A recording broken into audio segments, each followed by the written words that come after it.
Viva।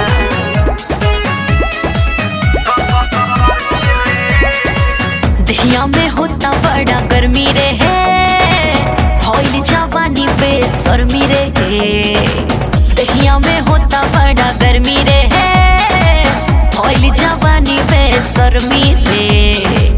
काम करे ना कुल डरमी रे, काम करे ना कुल डरमी रे। हम हई सफाई कर्मी रे, आवाज झाड़ू से झाड़ा दी गर्मी रे। हम हई सफाई कर्मी रे, पागल है। आवाज झाड़ू से झाड़ा दी गर्मी रे। How cheap। यूपी में पहली बार आई बड़का हो। Presented by Avantika Music।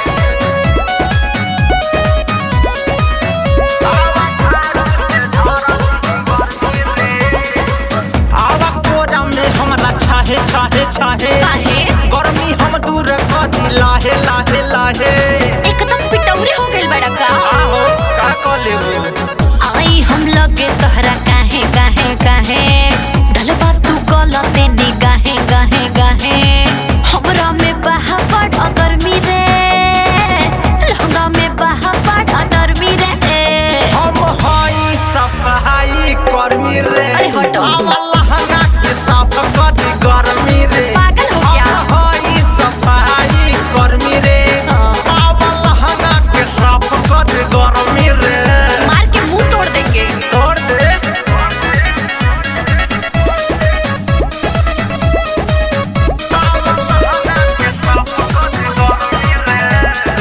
Music by Jaikul देवा।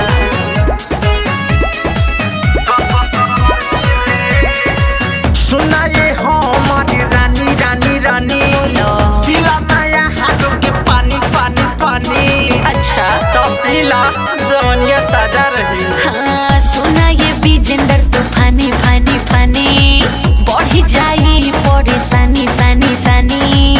बिरजू सुनील बाई अधर्मी रे, अशोक बेदर्दी कुल कर्मी रे। हम हई सफाई कर्मी रे, हाँ। अब लहंगा के झाड़ा दी गर्मी रे। हम हई सफाई कर्मी रे, हट पागला। साफ कर देब लहंगा के गर्मी रे। दहिया में होता बड़ा गर्मी रे है, भइल जवानी बेशर्मी रे है। दहिया में होता बड़ा गर्मी रे है, भइल जवानी बेशर्मी रे। काम करे ना कुल डरमी रे, काम करे ना कुल डरमी रे। हम हई सफाई कर्मी रे, हाँ।